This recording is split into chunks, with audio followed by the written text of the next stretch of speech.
Welcome back to Contemporary Black Voices. And we've been talking to Brother Andar and Brother Clement, and we're having a real good conversation about uh, America, especially, and Black Americans, and how do we form unity? Where do we go from here? It's a real big subject that we're trying to pack in to a very short period of time. But when we were off camera, we were having a very good discussion, and Brother Andar was talking about the new administration that's coming in, and I would like him to reiterate that if he would. Yeah. Well, we were just having this conversation. And I think it's very important for us as a community and as a people to understand because we relate Donald Trump now into Project 2025.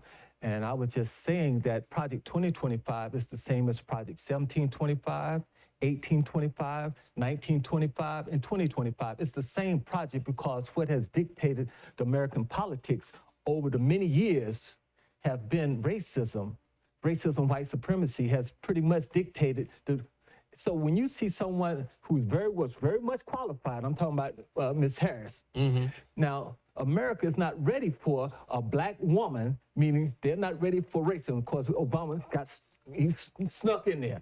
But the idea, and a woman, so because of racism and sexism, pretty much has, again, dominated the politics of America. Now we see what has taken place. So as black people, I think it's incumbent upon us to understand that the projects has never changed. The identity and who wants to control and have power in this country has never changed. What we have to understand is that what must we do, not depending on the government, not depending on people outside of us, what must we do collectively as a people? So let me ask you this. You talked about integration, separation, different things like that in our last segment. The question that I had in my mind is if we don't really segregate and think about most other ethnic groups do separate. They are segregated. It may not be by forced. It may be by choice, and I guess that's what you're talking about. But my question is it bad if we were forced because it would take us back to a place to where we probably need to be, which is we don't spend money with each other. And if we're forced to spend money with each other, we might do better. But I want you to address that. I think the idea of being forced to do something is creating a mandate that you're going to do it because we're going to make you do it. See, that's like a parent with a child. Yeah. I'm going to make you clean the room because I'm mandated. If you're going to stay in this house, you're going to clean this room. But that worked out good for you, didn't it? But the problem is that when you become grown right, and you move into your own house, sure, and your parents no longer there dictating and telling you to clean your house, but now you let your house go ragged. Right. And you let trash build up. Right. Because now it's no one forcing you to do something. See, the situation for us, I think, as a people has always been about self-determination, meaning that we should not permit ourselves to be in a position where we're forced to do things. It should be an internal drive because we know it's right and just. We know it's right and just to keep a clean room. And we shouldn't be having to have our mothers and our parents tell us that we got to do it. It's a great conversation that I'll come back to, not today, but at a later time. But what I wanted to ask you, Brother Clement, is this. I'm one that believes that as far as the Black community in America, there's no other group that has a plan for Black America other than the Nation of Islam. And one of the things that prevents most Black people, Black African Americans, from participating with the Nation of Islam is their religion.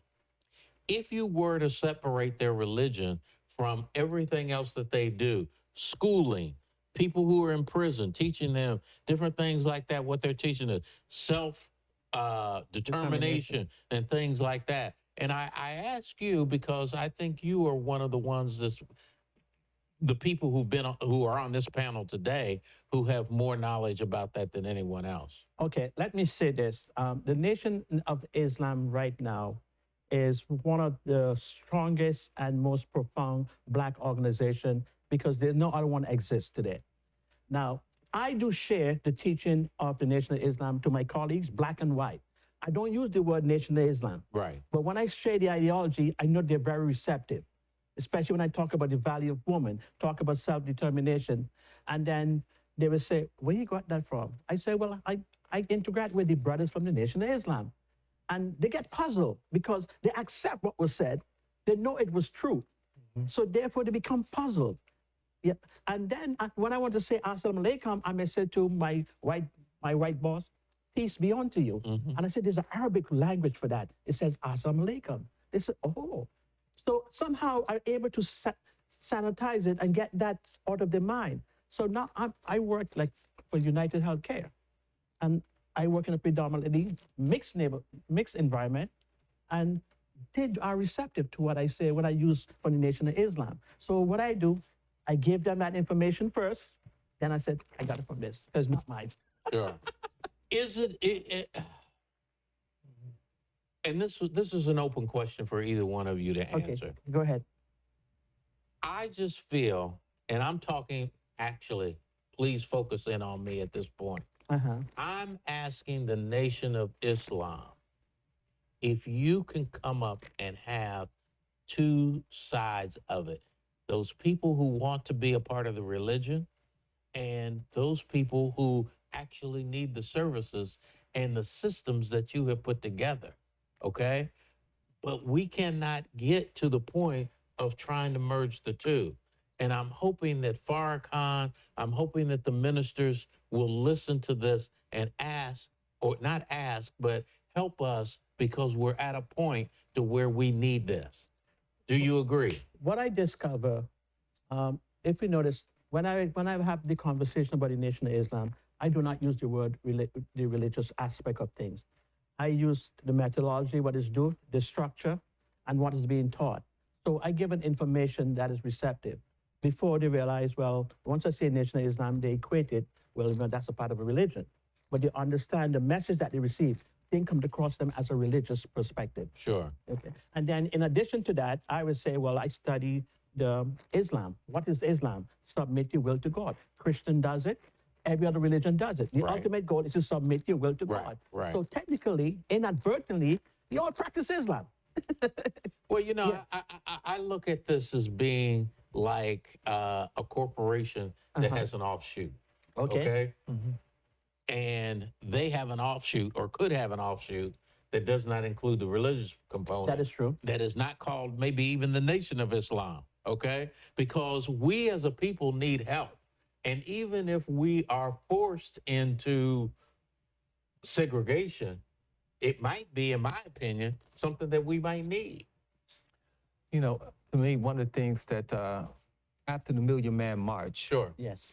and many of those men and people came back into the community, they formed the local organizing committee, Correct. which was not necessarily just the Nation of Islam, Right. but there was various organizations and groups. Right. I think that was a blueprint, or let's say black print, for what could really be a call for our success in our community if we could maintain that or rebuild that to a certain degree, because I think it has fallen off at this time. So the idea, the Nation of Islam has always, to me, been very powerful and had a profound effect on the black community and the world in general. I think we have to find those principles and values that we align with, that the Nation of Islam teaches, and live those principles. The idea of self-determination is a principle that all humans should practice, Right. being self-determined. I think the sharing of resources should be a principle that all of us practice Right. to a certain degree. Right. How we can share with our family and community. I think the principle of just unity, working together collectively as one, or seeing ourselves as one. See, these are the principles I think the Nation of Islam has taught and continue to teach. And I think these are the principles that we identify with as a people and need to identify. And the last thing I would say, these are the principles, when I think about it, we having the Kwanzaa market.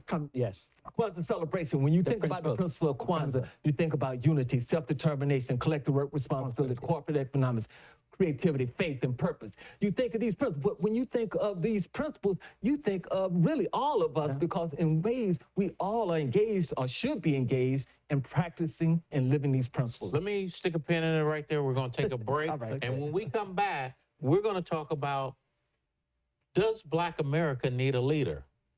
And I think that's a powder keg of a subject, and we'll talk about that when we come back. This is Contemporary Black Voices, and we'll talk to you when we get back.